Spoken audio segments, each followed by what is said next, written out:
नमस्कार। आकाशवाणी से विश्व दर्पण के साथ मैं निखिल कुमार।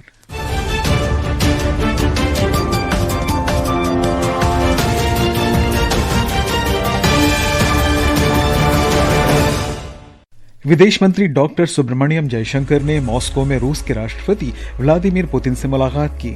इजरायल के प्रधानमंत्री बेन्यामिन नेतन्याहू ने गाजा में शेष सभी बंधकों की रिहाई के लिए तत्काल बातचीत शुरू करने को कहा। साथ ही गाजा में बड़े सैन्य हमले को भी मंजूरी दी। कोलंबिया में पूर्व FARC गोरिल्ला आंदोलन के दो असंतुष्ट समूहों के बीच दो अलग अलग झड़पों में 18 लोग मारे गए और 40 से ज्यादा घायल। और दक्षिण अमेरिका के ड्रैक पैसेज क्षेत्र में जोरदार भूकंप आया।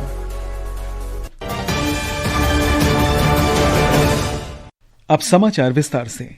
विदेश मंत्री सुब्रमण्यम जयशंकर ने कल मॉस्को में रूस के राष्ट्रपति व्लादिमीर पुतिन से मुलाकात की। 3 दिन की रूस यात्रा के दौरान डॉक्टर जयशंकर ने रूस के विदेश मंत्री सरगेई लावरोव से भी भेंट की तथा क्षेत्रीय और वैश्विक घटनाक्रमों पर विचार विमर्श के साथ द्विपक्षीय एजेंडे की समीक्षा की। दोनों देशों ने संतुलित तरीके से द्विपक्षीय व्यापार बढ़ाने का संकल्प लिया। बातचीत के बाद संवाददाता सम्मेलन को संबोधित करते हुए डॉक्टर जयशंकर ने गैर शुल्क व्यवधानों और विनियामक बाधाओं को तेजी से दूर करने पर बल दिया। उन्होंने कहा कि दूसरे विश्व युद्ध के बाद से भारत और रूस के संबंध विश्व के भरोसेमंद संबंधों में से रहे हैं। उन्होंने कहा कि भू राजनीतिक तालमेल, नेतृत्व संपर्क और भावनात्मक लगाव इन संबंधों का प्रमुख आधार रहा है। The relations between India and Russia have been among the steadiest of the major relationships in the world after the Second World War. Geopolitical convergence, leadership contacts, and popular sentiment remain its key drivers. We reaffirmed our shared ambition to expand bilateral trade in a balanced and sustainable manner, including by increasing India's exports to Russia. This requires swiftly addressing non-tariff barriers and regulatory impediments. दोनों नेताओं के बीच Ukraine, पश्चिम Asia और अफगानिस्तान की स्थिति पर भी विचार विमर्श हुआ। इजरायल के प्रधानमंत्री बेन्यामिन नेतन्याहू ने गाजा में शेष सभी बंधकों की रिहाई के लिए तत्काल बातचीत शुरू करने को कहा है। साथ ही उन्होंने गाजा पर एक बड़े हमले की भी मंजूरी दी। सोमवार को हमास ने कतर और मिस्र के 60 दिन के युद्ध विराम प्रस्ताव पर सहमति व्यक्त की थी। इस प्रस्ताव के तहत 50% बंधकों को रिहा किया जाना है। प्रधानमंत्री नेतन्याहू ने इस प्रस्ताव को अस्वीकार कर दिया और जोर देकर कहा कि इजरायल सभी बंधकों की एक साथ रिहाई चाहता है। इस बीच इजरायल की सेना ने गाजा में बड़े जमीनी हमले की तैयारी शुरू कर दी है। वहां रह रहे लोगों को स्थान खाली करने और दक्षिण की ओर जाने को कहा गया है। कोलंबिया में कल दो अलग अलग हमलों में 18 लोग मारे गए और 40 से अधिक घायल हुए। अधिकारियों के अनुसार दोनों ही हमले पूर्व कोलंबियाई क्रांतिकारी सशस्त्र बल FARC गोरिल्ला आंदोलन के असंतुष्ट समूहों से जुड़े हैं। स्थानीय अधिकारियों के अनुसार दक्षिण पश्चिम में देश के तीसरे सबसे बड़े शहर कैली में कोलंबियाई एरोस्पेस फोर्स बेस के पास विस्फोटकों से लदे एक वाहन में विस्फोट हो गया। इस विस्फोट में 6 लोगों की मौत हो गई और 71 अन्य घायल हो गए। उसी दिन एंटीओक्विया विभाग में स्थित अमाल्फी नगरपालिका में कोका फसल उन्मूलन अभियान के दौरान राष्ट्रीय पुलिस द्वारा संचालित एक ब्लैक हॉक UH-60 हेलीकॉप्टर को मार गिराया गया। इस हमले में 12 अधिकारी मारे गए। कोलंबियाई राष्ट्रपति गुस्तावो पेट्रो ने हिंसा की निंदा की है और पूर्व कोलंबियाई क्रांतिकारी सशस्त्र बल के उन गुटों की ओर इशारा किया जिन्होंने 2016 के शांति समझौते के बाद भी हथियार डालने से इनकार कर दिया था। इस शांति समझौते का उद्देश्य दशकों से चले आ रहे आंतरिक संघर्ष को समाप्त करना था, जिसमें 4.5 लाख से अधिक मौतें हुई हैं। भारत के पहले मानव रहित अंतरिक्ष मिशन गगनयान की पहली परीक्षण उड़ान अर्धमानव रोबोट व्योममित्र के साथ इस वर्ष दिसंबर में होने की आशा है। भारतीय अंतरिक्ष अनुसंधान संगठन इसरो के अध्यक्ष वी नारायणन ने कल नई दिल्ली में संवाददाता सम्मेलन में कहा कि अब तक गगनयान के 80% लगभग 7,700 परीक्षण हो चुके हैं। शेष 2,300 परीक्षण अगले वर्ष मार्च तक पूरे कर लिए जाएंगे। In another 2 to 3 months, we are going to have a 6,500 kg communication satellite of USA going to be launched using our launch vehicle. And till today, 433 satellites of 34 countries are done from India. ISRO की अन्य उपलब्धियों का उल्लेख करते हुए श्री नारायणन ने कहा कि इस वर्ष अब तक ग्लैक्स 2025 और उच्च दबाव की विद्युत प्रणोदन प्रणाली सहित 196 उपलब्धियां हासिल हो चुकी हैं। उन्होंने कहा कि अमेरिका का 6,500 किलोग्राम का संचार उपग्रह भारतीय प्रक्षेपण स्थल से प्रक्षेपित किया जाएगा। उन्होंने ये भी कहा कि इस वर्ष आदित्य L1 उपग्रह से 13 टेराबिट डेटा वैज्ञानिकों को उपलब्ध कराया गया है।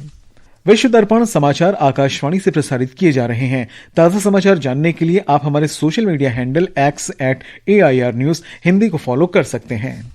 विश्व दर्पण में आपका फिर स्वागत है।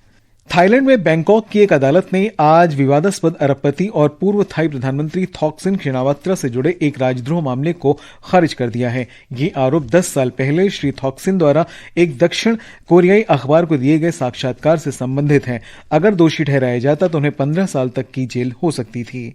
थाईलैंड का राजद्रोह कानून राजशाही का अपमान करने से रोकता है। ईरान ने कल उत्तरी हिंद महासागर और ओमान सागर में 2 दिन का मिसाइल अभ्यास शुरू किया। सस्टेनेबल पावर 1404 नामक ये अभ्यास जून में हुए 12 दिवसीय युद्ध के बाद ईरान का पहला बड़े पैमाने पर सैन्य अभ्यास है। ईरान के सरकारी टेलीविजन ने सतह और उपसतह युद्धपोतों, वायु इकाइयों, मिसाइल रक्षा बैटरियों और इलेक्ट्रॉनिक युद्ध ब्रिगेड की तैनाती की सूचना दी। नौसेना के प्रवक्ता रियर एडमिरल अब्बास हसनी ने एक समाचार एजेंसी को बताया कि अभ्यास में नासिर और कादिर जैसे सटीक मारक क्रूज मिसाइलों का इस्तेमाल किया गया। यह अभ्यास कैस्पियन सागर में रूस के साथ कैसर एक्स 2025 संयुक्त अभ्यास के लगभग 1 महीने बाद हुआ है। सऊदी अरब के हज और उमराह मंत्रालय ने नुसुक उमराह सेवा शुरू की है। इसके जरिए अंतर्राष्ट्रीय तीर्थयात्री बिना किसी बिचौलिए के सीधे ऑनलाइन उमराह वीजा के लिए आवेदन कर सकेंगे और संबंधित सेवाओं की बुकिंग कर सकेंगे। वेबसाइट umrah.nusuk.sa पर उपलब्ध इस प्लेटफॉर्म का उद्देश्य तीर्थ यात्रा को व्यवस्थित करना है। नीदरलैंड्स ने 1 दिसंबर से पोलैंड में लगभग 300 सैनिकों और उन्नत वायु रक्षा प्रणालियों की तैनाती की घोषणा की है। इनमें 2 पैट्रियट मिसाइल प्रणालियां और ड्रोन रोधी क्षमताएं शामिल हैं। नीदरलैंड्स के रक्षा मंत्रालय ने कहा कि इसका उद्देश्य नेटो क्षेत्र की रक्षा करना और जारी संघर्ष के बीच रूस के आक्रमण को रोकना है। और अब खेल जगत की खबरों के साथ है मुकेश कुमार बल।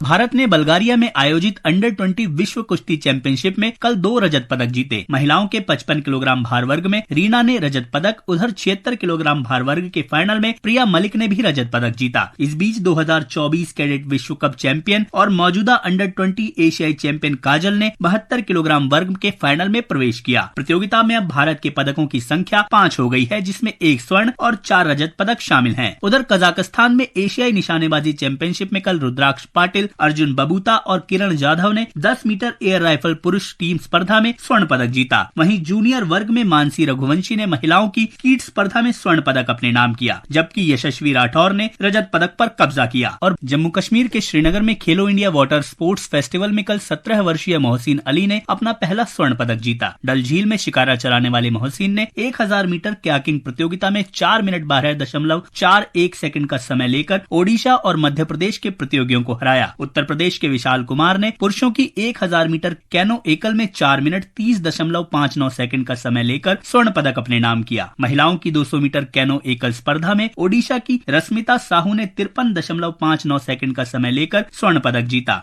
दक्षिण अमेरिका के ड्रैक पैसेज क्षेत्र में एक जोरदार भूकंप आया है। अमेरिका भूवैज्ञानिक सर्वेक्षण विभाग ने भूकंप की तीव्रता रिक्टर स्केल पर पहले 8 बताई थी, लेकिन बाद में इसे घटाकर 7.5 बताया गया। स्पेन में वर्ष 2006 के बाद से सबसे भीषण जंगल की आग लगी है। इसके कारण लगभग 4 लाख हेक्टेयर भूमि जलकर राख हो गई है। 2022 में यह आंकड़ा लगभग 3 लाख हेक्टेयर था। पाकिस्तान के सुप्रीम कोर्ट ने 9 मई 2023 की हिंसा से जुड़े 8 मामलों में पाकिस्तान तहरीक-ए-इंसाफ पार्टी के प्रमुख इमरान खान को कल जमानत दे दी। क्रिकेटर से राजनेता बने इमरान खान के खिलाफ 2023 के देशव्यापी विरोध प्रदर्शनों और सरकारी तथा सैन्य प्रतिष्ठानों पर हमलों के कई मामले दर्ज किए गए थे।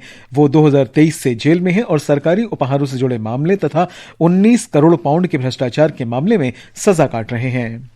और अंत में मुख्य समाचार एक बार फिर। विदेश मंत्री डॉक्टर सुब्रमण्यम जयशंकर ने मॉस्को में रूस के राष्ट्रपति व्लादिमीर पुतिन से मुलाकात की। इजरायल के प्रधानमंत्री बेन्यामिन नेतन्याहू ने गाजा में शेष सभी बंधकों की रिहाई के लिए तत्काल बातचीत शुरू करने को कहा। साथ ही गाजा पर बड़े सैन्य हमले को भी मंजूरी दी। कोलंबिया में पूर्व FARC गोरिल्ला आंदोलन के 2 असंतुष्ट समूहों के बीच 2 अलग अलग झड़पों में 18 लोग मारे गए और 40 से ज्यादा घायल हुए। और दक्षिण अमेरिका के ड्रैक पैसेज क्षेत्र में जोरदार भूकंप आया। इसके साथ विश्व दर्पण का ये अंक समाप्त हुआ। नमस्कार।